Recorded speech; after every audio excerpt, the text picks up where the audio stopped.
Ladies and gentlemen, my comrades and I are glad to be home. For almost 2 years, we have missed familiar surroundings. All that you have about you here, land, grass, green trees, voices other than our own, the warm rays of the sun, nearly everything that makes life worthwhile. We have at last gotten back, and we are eager to express our thanks to the American public for having made possible our success. Your warm-hearted welcome has meant much to us. Your generous support enabled us properly to equip the expedition. Your good wishes and continued faith in our success sustained us throughout. I want you to feel that we are most grateful. We invaded the bottom of the world for advancement of science and to add to the known areas of the surface of the earth. The South Polar region are as big as the United States and Mexico combined, and most of it is unknown. And man will not be satisfied until he knows the globe upon which he lives. As for the definite accomplishments of the expedition, we must leave the verdict to the future and to science. Suffice this to say that by good fortune we accomplished even more than we set out to do. However, we still have a big task ahead of us, compiling our scientific data. The motion pictures you're about to see reached the United States by fast steamer in advance of our arrival. It was condensed and arranged by Paramount from 30 miles of film. The whole great continent of Antarctica is white and silent and dead. The darkness, the loneliness, and above all the unavoidable monotony. My men accepted the never-failing sense of humor. They accepted every danger and hazard as a matter of course. They had their share of faults, but they held throughout a determination to make the expedition a success, and that they did. And to them goes the credit. So different do values become in Antarctica that neither fame nor wealth nor social position counted. Every man had to stand on his feet to what he was to the expedition and to his comrades. I was only one of them, and I'm proud of it. I want to particularly emphasize that so different did values become down there that the lowliest job often became the most important. Other expeditions of other countries have endured hardships equal to and surpassing ours. We owe a great debt to them for the knowledge they gave us through the sacrifices they made. I refer particularly to Scott, Shackleton, and Amundsen, who lost their lives in the polar region. By taking advantage of their experiences and modern science, we were helped greatly. But even with these advantages, exploration in the South Polar region will always be hazardous. It is man against the elements in a primitive state. I am gratified, of course, that we accomplished what we set out to do. But for my part, and above all else, I am grateful that these companions of mine are returning safely to their families without the loss of a man. And for this, I give thanks to Providence.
They're off, on their way at last. Oh, the sky is clear. It is the tingling moment. It's win or lose now, life or death. The plane rises slowly to circle Little America and square away for the unknown. It soars over, and Dick Byrd says that all he could think of were those plucky shipmates left behind who sacrificed 2 years of their lives to push the quartet over the pole. The small plane is in the air with them and takes this close-up picture. Of course, it can't go to the pole, but feels important as an ambitious escort for a while, like a playful puppy running along as the big dog leaves to answer the call of battle. The escort plane has to leave and takes this last glimpse of the Floyd Bennett speeding gracefully over that desert area of magnetic mystery at the bottom of the world, which has lured so many men to death. Now they're alone. See Byrd studying the sun compass, charting his course to keep from wandering like a lost eagle over that featureless expanse of ice. See half a mile below them the crevasses, those frozen furrows of snow and ice, like waves of some giant and ghostly ocean struck motionless by magic. An east wind has sprung up, and Byrd lays the nose of his plane 10 degrees to the left. To fly straight south, he must now fly southeast, or head southeast. The magnetic compass is useless. Flying now at a lower altitude to avoid the drift of the wind, they look closer at those ice fissures, which loom larger, like the corrugations of a giant washboard. They measure 50 feet from ridge to ridge. The air is bumpy here. The men crawl over each other in the heavily loaded plane like bees in a hive, each at his task. Byrd navigating, Vulcan piloting, McKinley surveying, and June making the motion picture record, or taking a turn at the wheel. They are hundreds of miles away from Little America, which now seems quiet and peaceful. The radio operator with receivers clamped to his head strains his ears for messages from that frozen void to the south. He waits for those little dots and dashes from Harold June's wireless key in the plane. Out in the mess room, the rest of the men wait in silence around the long table, their faces framed in anxiety, their lips tense in suspense, their ears trained on that loudspeaker through which the radio operator relays to them those same dots and dashes as he receives them. In the plane, the explorers face the test of their lives.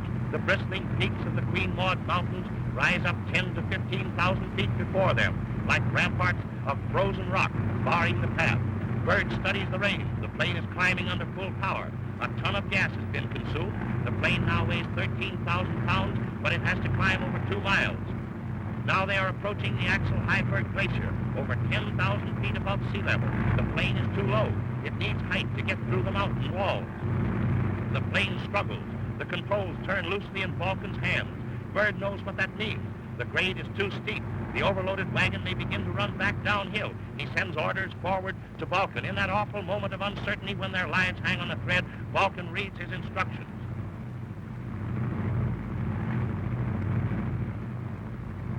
There you see the glacier, right there facing them. Vulcan shouts, "We must drop 200 pounds immediately or go back." Of course, they could drop gasoline. In this historic moment, Dick Byrd watches as this simple token of tenderness and achievement flutters down to rest forever at the very bottom of the world.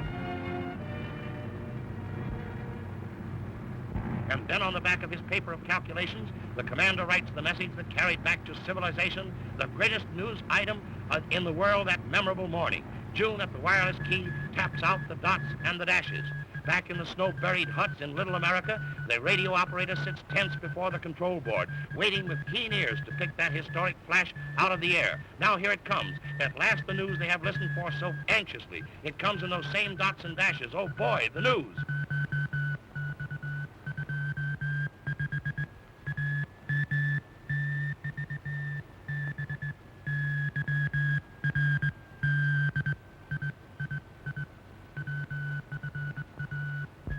The waiting men receive the happy news. That circle of grim silence jumps into life as though each man had been stuck with an electric needle. It was their victory also. Russell Owen of the New York Times, ace of newspapermen, hammers out the news for the eager millions. Byrd made it. But back on the plane, the great moment was past. They had actually gone 6 miles beyond the pole. Byrd had wanted to go 50, but feared it might cost their lives. The wind is rising steadily. Clouds are forming behind them. Now he and his shipmates face the tremendous problem of getting back over the same course. They must outrun a storm. A single miscalculation and they will be trapped on the plateau or in the mountains. Remember, they had abandoned 200 pounds of food. Their hope now is in the smooth running of the motors. Their safety depends upon the amount of gasoline remaining in the tanks. It was to conserve this that the food was thrown overboard. Vulcan has been feeding his motors on a lean mixture, and sometimes they rebel and cough dangerously.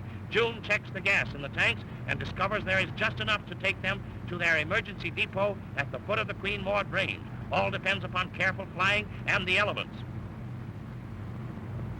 Byrd's careful observations bring them back over the High Byrd Glacier, the honeycombed, wind-worn pass out of that wilderness of barren desolation.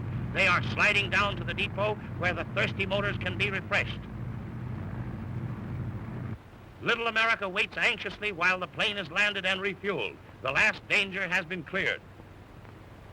They are in the air again, returning over the furrows and crevasses on their last lap home. The wind is on their tail and they are making over 100 miles an hour. At the base, the men stand out in the sunlit cold, straining their eyes into the southern sky.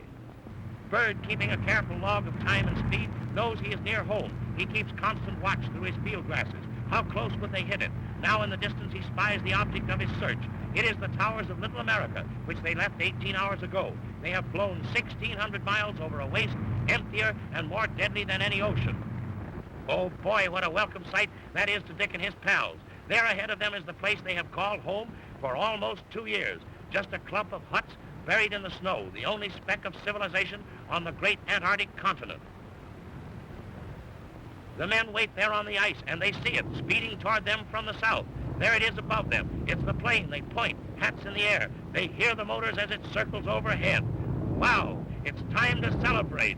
And how? They don't feel any happier than that quartet in the plane. Byrd grips Vulcan by the hand. They all share the enthusiasm. It looks as though it is in the bag. And now for the landing. The plane points her up and at 'em then. Here she comes, taxiing up from the grandstand. The grand rush now. Oh, for a chance to slap those plucky devils on the back.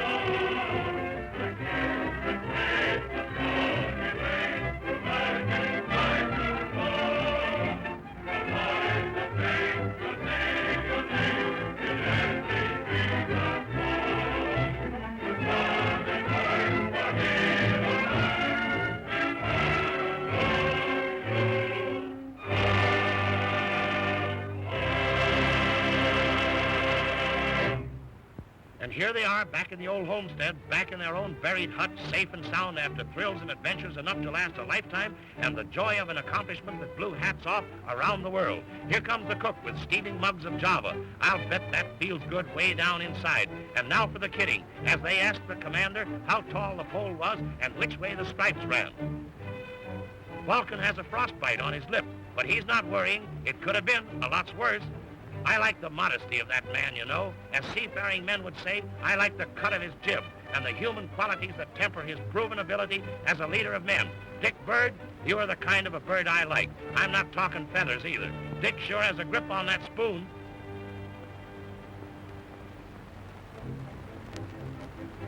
The big jobs are done. Here comes Gould and his bunch from the mountains, where they did a lot of scientific work and stood by in case of a forced landing. Look at those huskies pull. That's what the ice eaters call mushing. It's been a long pull, but now they're homeward bound. The men watch the approach of the little van that hooked it up to the mountains and back. You know, it takes physique and stamina to stand that grind. At last, all of the parties are reunited. Byrd has discovered 220,000 square miles of land and found and named new mountain ranges. The route to the pole has been mapped. A lot of scientific data has been added to knowledge of the Antarctic continent. And not a single man has been lost during all of these months of battle with the elements due to careful and thorough planning and preparations for every activity. Now to get home, back to wives and sweethearts and children. The pack ice has held up the city of New York over a month. At last, the radio operator picks up the captain's welcome message.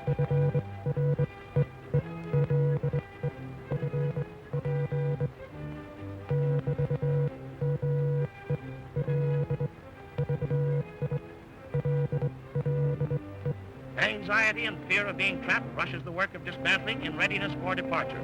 The luggage is loaded on the sleds and drawn to the water's edge. To escape the grip of the oncoming winter, the men must get their luggage out in a hurry. This temporary camp on the edge of the ice is 12 miles away from Little America. As the temperature goes down, the men await the expected vessel, which is their only hope against another year in the Antarctic, and that would not be so hot. There it is now, a ghost ship, the city of New York, her hull hidden, but her wraith-like spars rising above the low-hanging mist. The men see it and cheer. Here is the means of escape from the ice. Here is the ticket home.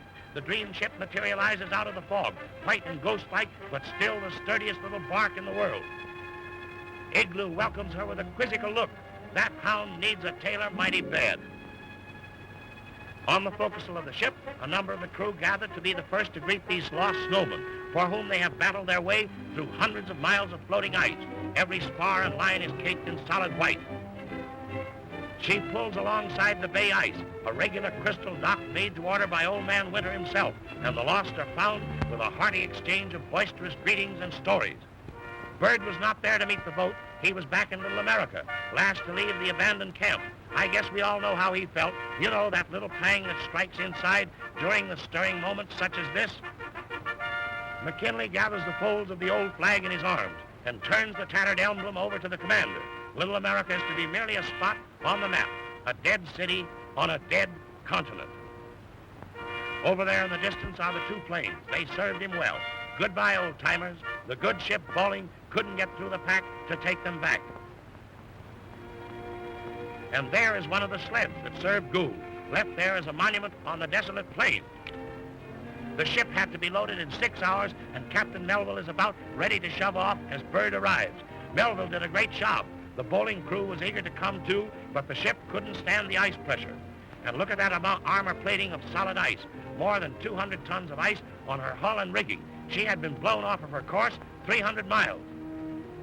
Looks like that stuff is half a foot thick. That coating gets thicker as more spray and moisture freeze on. What a swell place for a morning bath. Brrr. This stalwart son of the North takes a last look to the south. It's farewell forever.